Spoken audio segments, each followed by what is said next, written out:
2 weeks into F1's summer break, and each team on the grid have had plenty of time to digest what has happened so far over the 2024 season. While early form indicated that it would be another whitewash for Red Bull and Max Verstappen, the balance of power has been shifting. The meteoric rise of McLaren and the incredible turnaround by Mercedes has created a 5-car race for the win at every Grand Prix. McLaren in particular have arguably been the fastest team on the grid for a few months now, yet at the halfway point of the season, Mercedes, who looked completely lost until the Canadian Grand Prix, have won more races. McLaren should be doing better, and no one is letting them forget it. Today, I'll check out the missed opportunities for McLaren and what is being said about the painful errors they've been making. So, don't go anywhere. The McLaren F1 team that went into the summer break is a long way from the team that finished 9th in the Constructors' Championship in 2016 with Fernando Alonso behind the wheel. They've become a team that can develop a car successfully, offering their drivers a platform to compete from. They may be 42 points behind Red Bull at the moment in the Constructors' Championships, but they're favourites to take the team championship title this year, and there is still an outside chance of Lando Norris challenging for the driver's title. And yet, many feel like they should be doing more. 2 race wins seems like a measly return from what has been an incredible run of form. Some impressive qualifying form for Lando Norris has been regularly thrown away by the end of lap 1. He is statistically the worst driver on the grid on the opening lap. He's the only driver to fail to gain a place on lap 1, and the driver to have lost the most places so far, a total of 15. Those are stats you'd expect from a rookie or backmarker, not someone who is being discussed as a potential title challenger. It hasn't all been Lando's fault though. The team are culpable as well for leaving points on the track and throwing away race wins. In Silverstone, they fumbled Lando's strategy at the final pit stop, giving him the wrong tyre for the conditions despite giving Piastri the correct one. At the same race, they left Oscar out a lap longer than they should have as the rain came down, costing him around 20 seconds of race time. They also dropped the ball in Canada as well, leaving Lando out a lap longer than they should have when a safety car was called, costing him race time, track position, and eventually the win. McLaren and Norris should be closer to leading both championships, but instead they have work to do in the second half of the season, especially with a resurgent Mercedes team taking points off them now. While not a threat in either championship, they are limiting the number of points McLaren can gain. To be fair to McLaren, this is uncharted territory for them, at least under their current leadership. It's their first time really competing at the front in over a decade, with the team's most recent Constructors' Championship ancient history back in 1998 under then team boss Ron Dennis. That was a very different squad to the one currently led by Zak Brown and team boss Andrea Stella. While the two have turned things around, the errors that have cost them race wins and the team-order debacle in Hungary have increased the scrutiny on what they're doing. Addressing a comment made by Mercedes team boss Toto Wolff, McLaren CEO Zak Brown believes the errors his own team have made are only serving as growing pains for an outfit, relearning what it takes to be competitive at the very front. "We've all made a variety of errors, which to me are learning experiences," he told the BBC.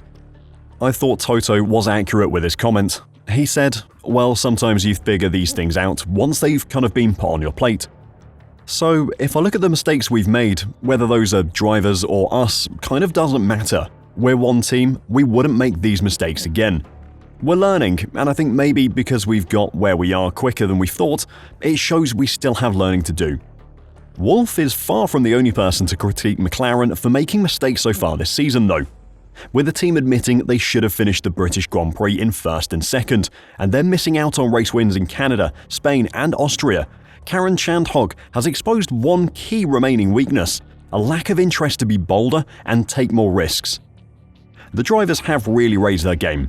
The team technically, in terms of the car design and development, has massively raised their game. Now I think operationally at the track, there needs to be another little step up to match what Red Bull have been doing, Chandhog said on the Fast and the Curious podcast. I think it is a philosophy of how brave and bold you want to take, how much you want to take a risk. And on a day where Max is not going to win, your chance to win the championship comes from just doing something a bit different, and maybe just rolling the dice and taking a punt. If it doesn't work out, it doesn't work out. But if you're there to try and catch, then you've got to try and do something. Chand Hock went on to highlight how George Russell opted for something different in the Belgian Grand Prix. The British driver told his team to think about the one-stop strategy, which ensured he crossed the finish line in first place. His Mercedes car was later disqualified from the Grand Prix, but he and the team were brave enough to take the chance. That was a race that Lando Norris threw away on lap 1, and perhaps he could have salvaged more from it by being bold and taking a risk. McLaren's errors have been so blatant that even the team's own drivers have been pointing out their weaknesses. McLaren Formula 2 driver Gabriele Bortoleto recently spoke about how Lando Norris isn't brave enough on track.